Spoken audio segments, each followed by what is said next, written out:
I'm Spotlight on America national investigative correspondent Angie Moreschi. For years, we've been investigating an invisible gas blamed for causing cancer in communities nationwide.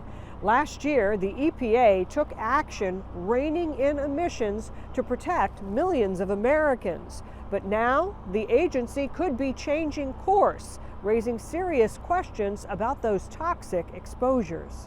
It just seems common sense that you can't spew poison in the air. But communities across America say it's been happening for years, silently putting their health at risk. We are breathing a deadly carcinogen. Millions of Americans live near facilities that emit ethylene oxide, or ETO, a colorless, odorless gas used to sterilize billions of pieces of critical medical equipment. Studies show exposure to ETO has been linked to leukemia, lymphoma, and breast cancer. Midwest is how far away? About 4 or 5 blocks.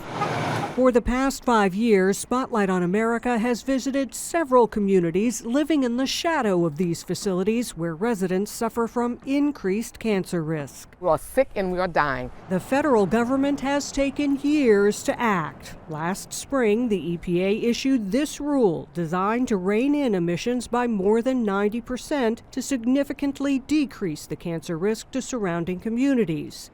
Now, less than a year later, today, I'm pleased to make the largest deregulatory announcement in U.S. history. The new head of the EPA, Lee Zeldin, announced the agency will reconsider a list of more than 30 clean air rules, including the one reducing ETO emissions from commercial sterilizers. It's incredibly disappointing. Marvin Brown is a supervising senior attorney at Earth Justice, pushing for strong ETO regulations for years. Is this a big blow? It is.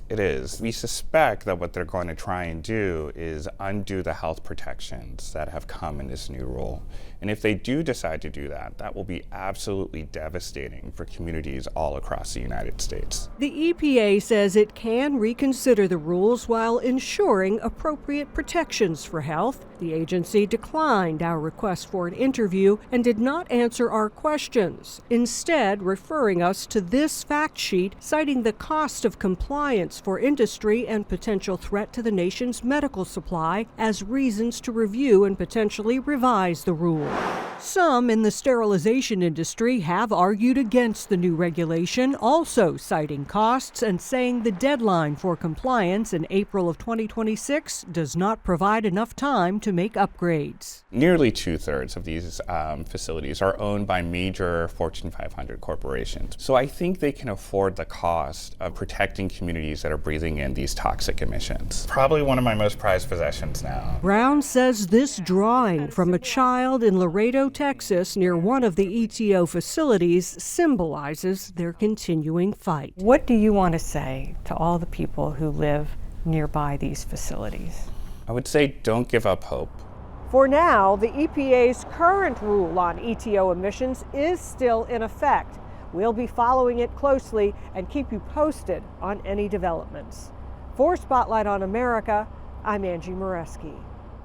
Hi, I'm Liz Keatontis. Click like and subscribe buttons if you want to see more stories like this that impact you.